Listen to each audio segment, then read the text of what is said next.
Hi, I'm Stephanie Lincoln. I work with Jim Cramer on Action Alerts Plus. We're going to talk about the banking sector.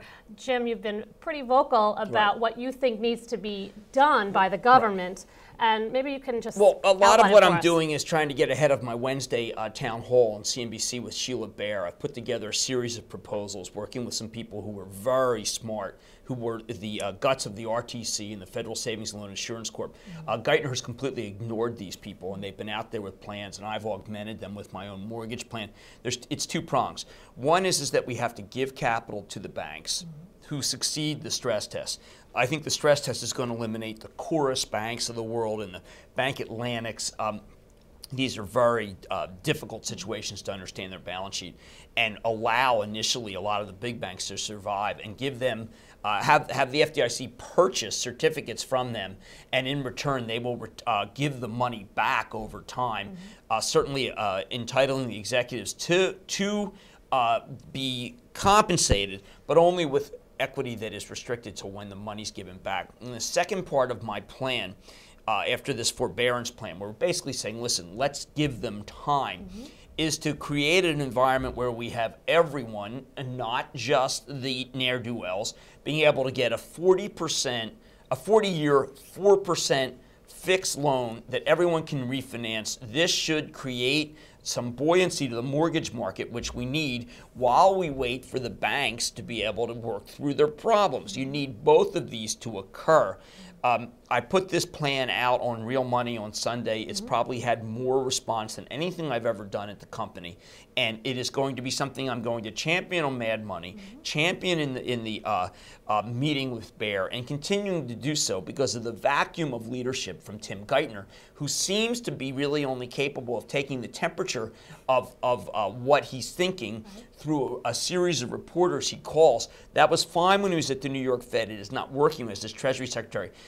This is a last-ditch attempt by me to try to help the agenda be set. And the reason, Stephanie, and I should not necessarily bury the lead, but the reason is because right now the marketplace is determining what's happening. The short sellers, the people who are using the SKF, which is double short, they are knocking the stocks down, which has then made the government be reactive, not proactive, to what the stocks are doing. We have to have the government in charge of the situation, not the companies themselves, which is why nationalization is such a bad idea. Mark Heffley has a fantastic piece about this too on realmoney.com. This is the issue of the day. You see it from Santelli with the so-called Chicago Tea Party. Santelli's just saying, let it all happen.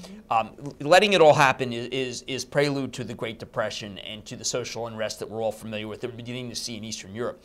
We simply do not want to let this be handled by the marketplace. It's too rapacious. We saw from the Bush administration that the marketplace is an unrestrained place to be able to destroy capital because it's in the hands of people like George Soros, who are basically short the market and then telling you that everything is breaking down.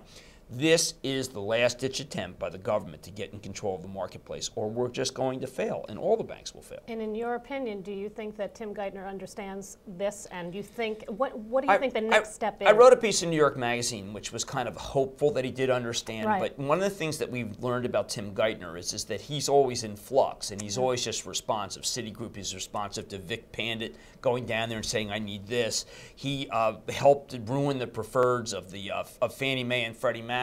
He was the person who decided that Lehman Brothers should fall because of moral hazard, and then he was the person to bail out AIG because moral hazard was no longer on the table. He has consistently been inconsistent, which is why we keep going down.